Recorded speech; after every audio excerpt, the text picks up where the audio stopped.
Start posisi 17 tapi finish posisi 6? Ini bukan cuma soal keberuntungan, ini soal kelas.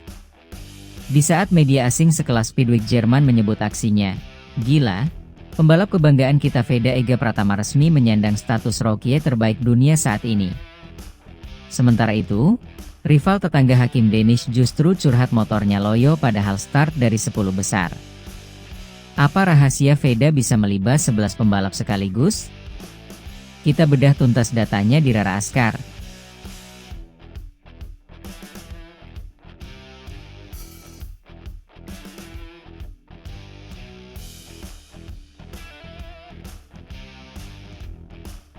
Fakta nggak bisa bohong.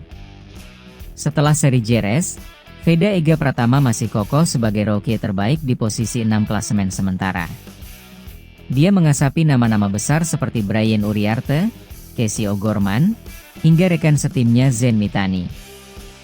Veda membuktikan dia bukan cuma numpang lewat, tapi ancaman serius buat para senior.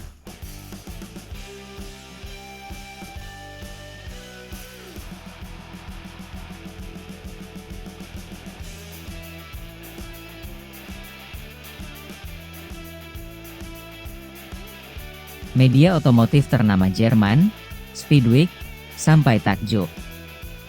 Mereka merilis artikel yang menyebut penampilan Veda luar biasa.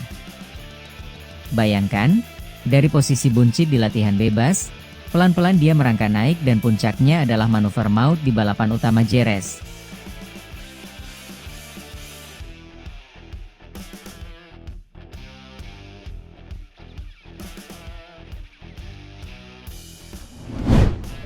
Veda sukses jadi runner-up di Q1 dengan waktu 1 menit 46 detik. Tapi di Q2, keberuntungan belum berpihak sehingga harus puas start dari P17. Tapi buat Veda, start belakang itu cuma tantangan untuk bikin kejutan lebih besar saat race.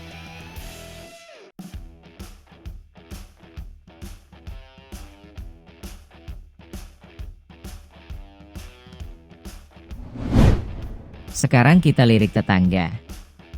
Hakim Danish sebenarnya punya modal bagus, start baris keempat di P10. Dia lolos Q2 dengan aksi meyakinkan. Tapi sayang seribu sayang, keunggulan posisi start itu nggak bisa dimanfaatkan dengan baik. Danish justru perlahan hilang dari grup depan.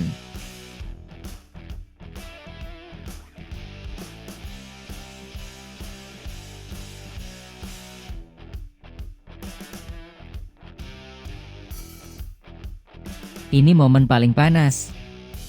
Di lap ketiga, saat Danish sedang berjuang di posisi 11, Veda Ega datang dari belakang dengan kecepatan luar biasa. Tanpa ampun, Veda langsung menyalip Danish. Rider Malaysia itu cuma bisa melihat knalpot Veda menjauh, sampai akhirnya Danish makin melorot ke posisi 14 di lap ke-6.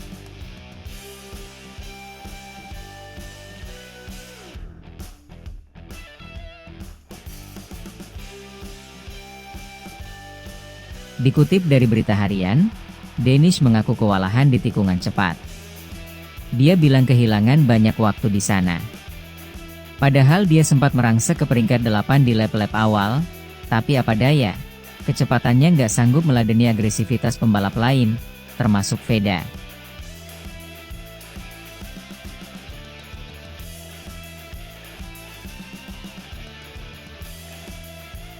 Danish beralasan settingan motornya belum optimal. Padahal dia pakai KTM dari tim MT Helmets yang lagi gacor.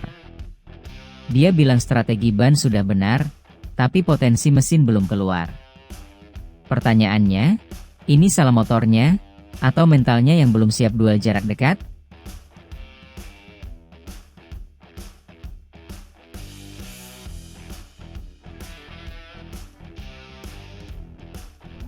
Veda finish ke-6 dengan total waktu 33 menit 33 detik. Dia cerdas dalam manajemen ban.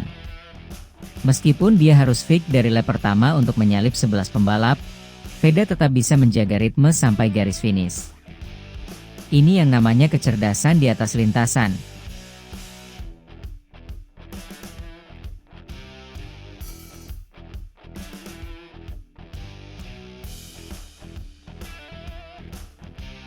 Persaingan ini bikin panas netizen Malaysia. Ada yang kasih semangat ke Danish, tapi banyak juga yang mulai mengakui kalau Veda selalu di depan.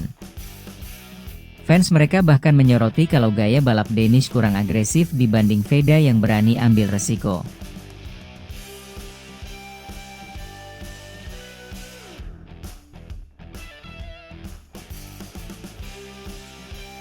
Secara statistik, Veda kini punya 37 poin. Danish finish ke-13 dan merasa positif karena masih dapat poin. Tapi mari jujur, dari P10 turun ke P13 itu penurunan, sedangkan dari P17 naik ke P6 itu prestasi luar biasa. Indonesia semakin di depan bukan cuma slogan.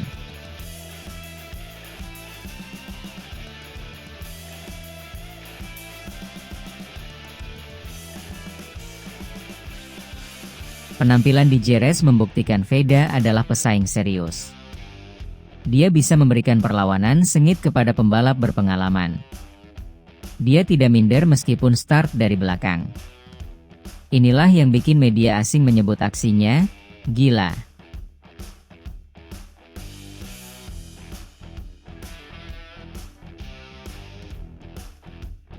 Setelah sukses di Jerez, doa masyarakat Indonesia terus mengalir buat Veda.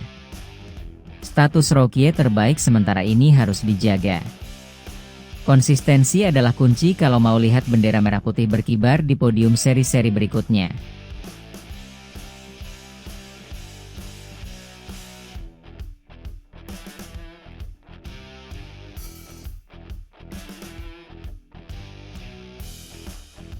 Hasil akhir Jerez jelas, Veda Ega Pratama menang telak secara performa dibanding Hakim Danish. Gap waktu finish keduanya mencapai 3 detik lebih. Start di belakang bukan halangan, yang penting adalah bagaimana cara finish di depan.